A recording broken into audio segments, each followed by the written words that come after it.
அது ஒரு 3-4 நாளைக்கு முன்னாடி என்ன நடந்துச்சுன்னா, ஒரு பையன் வந்து வேற ஜாதி பொண்ணை வந்து லவ் பண்ணான்னு சொல்லி அந்த பையனை வெட்டிட்டாங்க.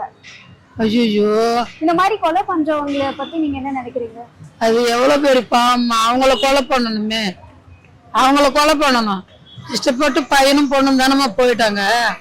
அது எனக்கு தேவையில்ல, நீங்க போங்கன்னு ஒதுக்கி விட்டுட்டாலும் பரவாயில்ல. அது கொலை பண்றது எவ்வளவு பெரிய பாவம். அது ரொம்ப தப்புமா. அப்படியெல்லாம் செய்யக்கூடாது.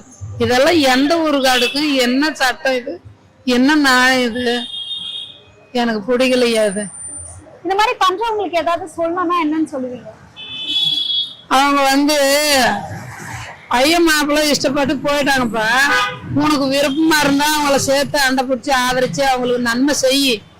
உனக்கு விருப்பம் இல்லையா, போஞ்சு போய் எங்க முகத்துல முழிக்காதன்னு சொல்லி விட்டுடணும். அதுக்காக அந்த பையனை வெட்டிட்டாக்க அங்க அவங்க பையன் பெத்தவங்க, அக்கா தங்கச்சி அண்ணன் தம்பி, அவங்க எல்லாம் எவ்வளவு வேதனைப்படுவாங்க, எவ்வளவு துக்கப்படுவாங்க. உனக்கு பொண்ணு வந்துருச்சு, அவங்களுக்கு புள்ள, அது எவ்வளவு பெரிய பாதிப்பு.